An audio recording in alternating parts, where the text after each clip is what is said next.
पत्रकार भी हमारे साथ लगातार बने हुए हैं, अनिल भारद्वाज। अनिल जी, आप किस तरीके से देखते हैं कल का प्रकरण? पूरा आपने देखा होगा, खिलाड़ियों की प्रेस कॉन्फ्रेंस, ये कहना पड़ गया साक्षी मलिक को कि मैं अपनी कुश्ती को त्यागती हूं। अगर ये आने वाली एथलीट की पीढ़ी जो देख रही है, उनके मन में क्या संदेश जाएगा कि वर्तमान खिलाड़ियों की क्या हालत इस देश में?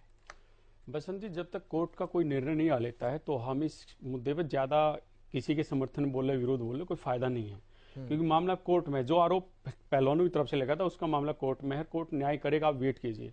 देखिए, जब कोई किसी के खिलाफ लड़ाई लड़ता है तो वो हर मोर्चे पर उसे हराना चाहता है। पहलवान फेडरेशन के चुनाव में उनको हराना चाहते थे, लेकिन ठीक है, वोट मतदाता समर्थन उनकी तरफ थे। जो भी अधिकारी स्टेट वाइज जो वोट होती हैं वो उनकी तरफ थे, वो जीत गए। कल साक्षी का मैंने देखा कि वो रो रही थी, तो मुझे नहीं लगता कि ठीक है, एक फेडरेशन का चुनाव था, आप लड़ रहे थे, आप हार गए, कोई बात नहीं, कोर्ट में आपकी लड़ाई जारी है, आप वहां पे इस तरह से हताश होने की आपको जरूरत नहीं थी।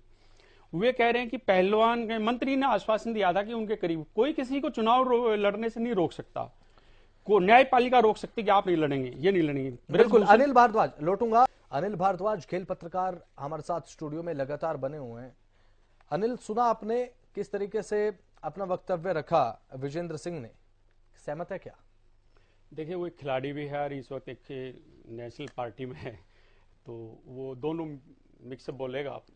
विजेंद्र भाई शायद सुन भी रहे हो कि एक पार्टी की तरफ से बोलेगा, कांग्रेस की तरफ से, और वो अपनी एक उसकी एक बड़ी राजनीति है। लेकिन एक बात उसने अच्छी कही कि जो दर्द है अगर कोई, तो वो विनय, साक्षी, बजरंग ये बेहतर समझेंगे, हम तो राय दे सकते हैं। ये बात सही है, मैं मानता हूँ।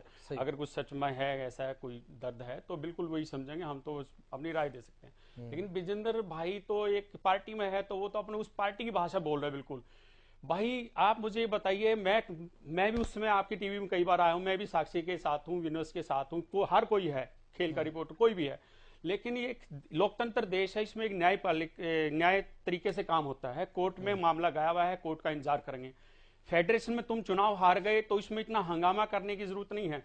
मार्केट में तो ये भी चर्चा है, लोग ये कर रहे हैं कि इसका कुश्ती में कोई करियर नहीं है, हरियाणा में अगर नेशनल में लड़े तो यहीं कई लड़कियां हमारी हरियाणा के हरा देंगी। लेकिन मैं ये नहीं मानता। मैं ये मानता हूं कि खिलाड़ी 40-45 साल तक भी ओलंपिक में मेडल जीते हैं पहलवानों ने, रसिया के पहलवानों ने, यूएसए के ने, खेलता रहता है। वो तो साक्षी जानती है कि फिर तैयारी करेगी, एक साल में फिर वैसे ही हो जाएगी जैसे पहले लड़ती थी। वो एक लड़ाका पहलवान है, फिर तैयार हो जाएगी। ठीक है, आज प्रैक्टिस नहीं कर रही है, सोनम अच्छी चल रही है, तो वो हरियाणा में भी हार सकती है। और खिलाड़ी खेल में हार सकता है, ऐसी कोई बात नहीं कि ओलंपिक पदक जीतता है तो स्टेट में, नेशनल में नहीं हारेगा, हार सकता है। लेकिन इस तरह से हताश होना और ये जो चल रहा है, ये गलत हो रहा है। बिल्कुल बिल्कुल। और फेडरेशन कल जो विजेता हुई है, उनके जो बयानबाजी थे या उनके नारेबाजी थे, मैं उनका विरोध करता हूं। चलिए ठीक है, वे हताश करने वाले खिलाड़ी। चलिए ठीक है। अनिल भारद्वाज, बहुत बहुत शुक्रिया, आप हरियाणा न्यूज के साथ जुड़े, बहुत बहुत शुक्रिया आपका।